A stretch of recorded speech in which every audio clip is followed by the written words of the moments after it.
Shalom, salam sejahtera bagi kita semua. Bertemu kembali dengan saya, Pendeta Royman Siagian, akan membahas rangkuman sekolah Sabat dalam minggu ini. Dalam kuartal yang baru, kita telah tiba dan belajar tentang bertumbuh dalam hubungan dengan Tuhan. Saudara-saudara yang Tuhan kasihi, kita diajak melalui pelajaran ini bagaimana kondisi kehidupan kita dengan Tuhan. Yang kedua, apa nasihat Alkitab? Lalu yang ketiga, apa solusi yang Yesus tawarkan kepada kita? Nah, yang pertama kita mau cek realitas kehidupan kita dengan Tuhan. Sesungguhnya apakah hubungan kita dengan Tuhan sudah baik? Apakah hubungan kita dengan Tuhan begitu dekat atau akrab? Apakah hubungan kita dengan Tuhan benar-benar menyatu dengan Tuhan? Ada banyak orang kehidupannya seolah-olah berdoa, bernyanyi, baca Alkitab, tapi itu hanya rutinitas saja. Melalui pelajaran dalam kuartal ini, kita akan memberikan respons kita. Bagaimana sesungguhnya hubungan kita dengan Allah. Baik, dalam minggu ini judulnya adalah cek realitas kehidupan kita dengan Tuhan. Dalam mana kita baca di dalam firman Tuhan, Wahyu pasal yang ketiga, ayat yang ke-14 dan juga sampai 17. Inilah realita hubungan kita dengan Tuhan. Dan tuliskanlah kepada malaikat jemaat di Laodikia. Inilah firman Tuhan dari Amin, saksi yang setia dan benar. Permulaan dari ciptaan alam. Aku tahu segala pekerjaanmu. Engkau tidak dingin atau tidak panas, alangkah baiknya jika engkau dingin atau panas. Jadi karena engkau suam-suam kukum dan tidak dingin atau panas, aku akan memuntahkan engkau dari mulutku. Karena engkau berkata, aku kaya dan aku telah memperkaya diriku. Dan aku tidak kekurangan apa-apa. Dan karena engkau tidak tahu bahwa engkau melarat dan malang, miskin, buta, dan telanjang. Menurut Alkitab, inilah realitas hubungan seseorang di akhir zaman dengan Tuhan. Dan semoga saudara dan saya tidak memiliki hal yang ini. Hubungannya suam-suam kuku, tidak panas dan tidak dingin. Alangkah mengecewakannya jikalau kondisi rohani kita seperti itu. Alangkah malangnya hidup kita jikalau kondisi rohani kita adalah benar-benar tidak begitu akrab, tidak begitu dekat dengan Yesus Kristus. Bapak, Ibu, saudara-saudara yang Tuhan kasihi dimanapun Anda berada, dengarkan baik-baik. Bagaimanakah hubungan saya dengan Tuhan setiap hari? Apakah kita menggunakan waktu kita dengan Tuhan? Inilah yang akan dicoba melalui pelajaran ini untuk membuka realitas yang sesungguhnya. Yesus tentunya lah Maha Tahu. Dia tahu segala kehidupan kita. Itulah sebabnya Dia memberikan kepada kita nasihat. Bila mana kita tahu kondisi rohani kita. Sudah jelas suam-suam kuku, tidak panas, tidak dingin. Apa nasihat dari firman Tuhan? Nah, Bapak Ibu sekalian, kita diminta untuk memberikan respon kita kepada Allah. Dengarkan nasihatnya. Di dalam Wahyu pasal yang ketiga, ayat 18 dan 19. Inilah firman Tuhan. Maka aku menasihatkan engkau, supaya engkau membeli daripadaku emas yang telah dimurnikan dalam api, agar engkau menjadi kaya dan juga pakaian putih, supaya engkau memakainya, agar jangan kelihatan ketelanjanganmu yang memalukan. Dan lagi minyak untuk melumas matamu, supaya engkau dapat melihat.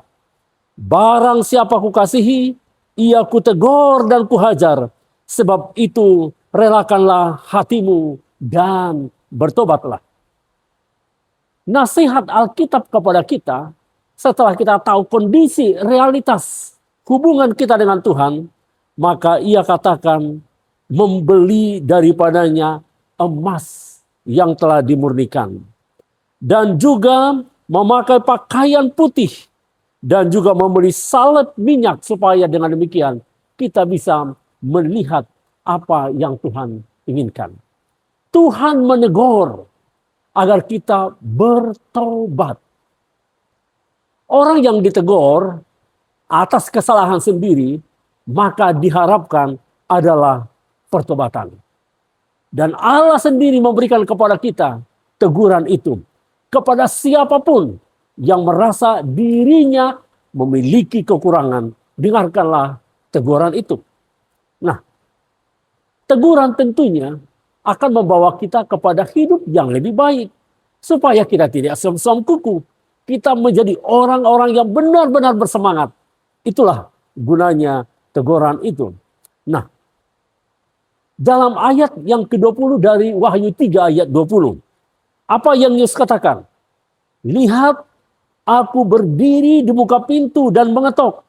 Jika ada orang yang mendengar suaraku dan membukakan pintu, aku akan masuk mendapatkannya. Dan aku makan bersama-sama dengan dia dan ia bersama-sama dengan aku. Ini adalah solusi yang Tuhan tawarkan. Yesus mengetok pintu. Kita tahu, Yesus tidak sembarangan masuk. Dia ketok pintu, artinya kita mengizinkan Yesus masuk. Dia tidak terobos pintu itu. Dia minta izin kepada kita, apakah kita mau mengizinkan Yesus. Karena itulah satu-satunya cara Yesus masuk. Dan bukan hanya itu, Yesus ingin makan bersama-sama dengan kita. Dengan kata lain, Yesus membuka hubungan. Yesus menawarkan hubungan yang baik dengan kita. Ini adalah solusi yang Yesus berikan kepada kita. Dia mengetok pintu hati kita. Dia ingin makan bersama-sama dengan kita. Dia ingin menjalin hubungan itu dengan kita. Agar kita memiliki hubungan yang baik. Itu adalah bukti kasih Tuhan. Bila mana saudara baca di dalam pelajaran hari Selasa 31 Maret. Kasih yang tak berkesudahan. Karena di dalam Wahyu 3 ayat 21. Barang siapa menang, ia akan kududukan bersama-sama dengan aku di atas tahtaku. Sebagaimana aku pun telah menang, duduk bersama-sama dengan Bapakku di tahtanya. Allah menyediakan kepada kita satu upah. Jikalau kita merelakan hati kita bertobat. Yaitu upah yang tidak dapat diberikan oleh dunia. Dan itu hanya dapat diberikan oleh Yesus. Solusi yang berikutnya yang Yesus berikan adalah kita tinggal bersama dengan Yesus. Bapak, Ibu, dan saudara-saudara yang Tuhan berkati. Yesus memberikan solusi kepada realita rohani kita. Dia ingin tinggal. Apa artinya tinggal dengan Yesus? Tinggal dengan Yesus menuruti perintahnya. Karena perintah Allah itu menunjukkan karakter Allah. Tinggal di dalam Yesus, Allah melakukan apa yang Dia minta. Itu adalah sebagai tanggapan kita terhadap Yesus. Lalu yang ketiga, tinggal dalam Yesus adalah penawar obat kepada kondisi Laodikia yang suam kuku. Ini adalah solusi-solusi yang Tuhan berikan kepada kita. Tinggallah dengan aku.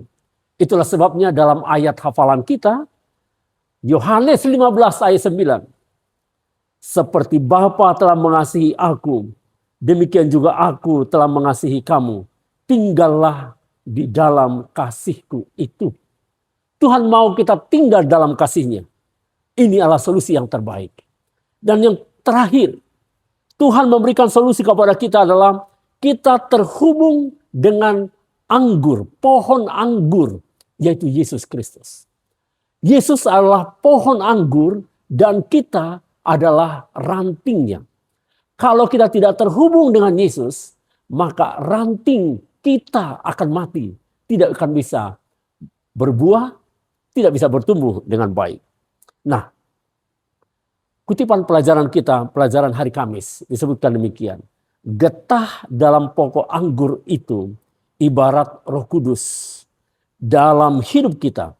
Kita mungkin seperti ranting yang mati, tetapi ketika kita memilih untuk meluangkan waktu bersama Allah, Roh Kudus dicurahkan ke dalam diri kita seperti getah dari akar dan menghidupkan kita kembali sehingga kita mulai bertumbuh. Sama seperti kita perlu membuat pilihan sadar untuk tinggal dalam Yesus, kita harus meminta Roh Kudus. Bapak Ibu yang Tuhan berkati, bertumbuh dalam hubungan dengan Tuhan. Mari kita cek, apakah hubungan kita telah bertumbuh dengan Tuhan. Kita cek, bagaimana kondisi hubungan kita. Apakah kita masih suam-suam kuku? Apakah kita memiliki kualitas hubungan yang 100% dengan Allah? Lalu kita telah mempelajari nasihat Alkitab kepada kita dalam kondisi kita. Kita perlu bertobat, kita perlu ditegur. Supaya dengan demikian kita memiliki hubungan yang baik. Dan Tuhan telah memberikan solusi kepada kita. Yaitu hidup dalam mengasihi, tinggal di dalam Allah, dan terhubung dengan Yesus Kristus. Maka hidup kita dengan Yesus akan terkoneksi dengan baik. Mari kita lebih dalam mempelajari pelajaran kita minggu ini. Doakan, pelajari, dan hidupkan. Maka itulah hubungan yang terbaik dengan Tuhan. Yesus memberkati. Amin.